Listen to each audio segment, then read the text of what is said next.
आम्ही मातोश्री जिजामाता शालिवाहन शके 1551 वर्षी शुक्लनाम संवत्सरात उत्तरायणात फाल्गुन वद्य तृतीयेला शिशिर ऋतूत हस्त नक्षत्रावर सिंह लग्नावर शिवनेरी गडावर आमच्या उदरी भूषणाचा कुलदीपक जन्माला आला.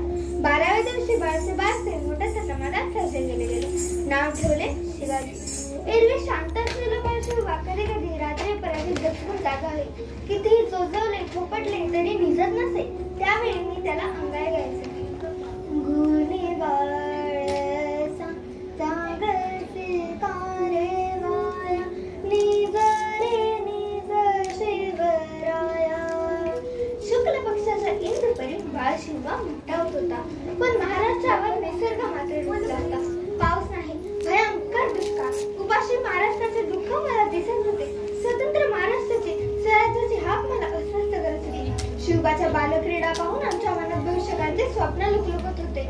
शिवबाच्या शिक्षणाची उत्तम व्यवस्था केली गेली होती. शिवबाच्या मनात आम्ही स्वराज्याचे स्वप्न तर पेरले होते, पण त्यासाठी त्याला एक सहचारिणी हवी होती, सईबाई.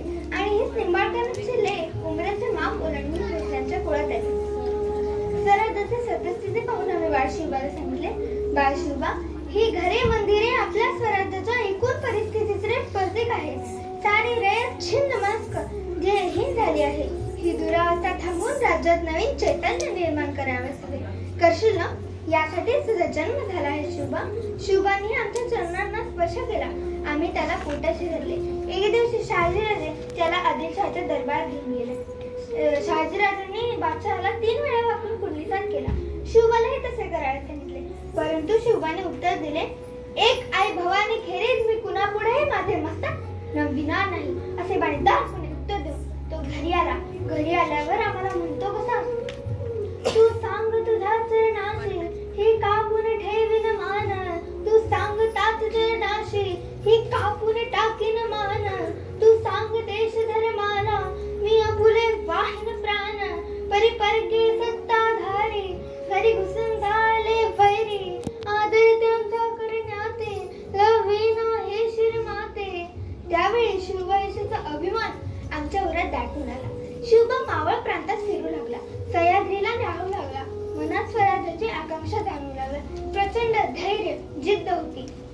राजमुद्रेपासून ते रायरेश्वराच्या मंदिरातल्या प्रतिज्ञेने स्वराज्याचे तोरण तोरणागडापासून बांधले आणि स्वराज्याचे रूप वाढत होते. गनिमी काव्याने शत्रूचे धाबेदार आणले. आरमानाचा तो जनक झाला.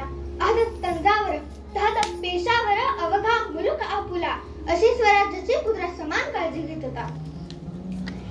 एके दिवशी गागाभट्ट रायगडावर आले आणि त्यांनी एक महत्वाचा विषय सर्वांसमोर मांडला. राजास राज्याभिषेक झाल्याशिवाय जगाची मान्यता नाही आणि राज्याभिषेकाची हृदयंगम कल्पना रायगडावर उमलली.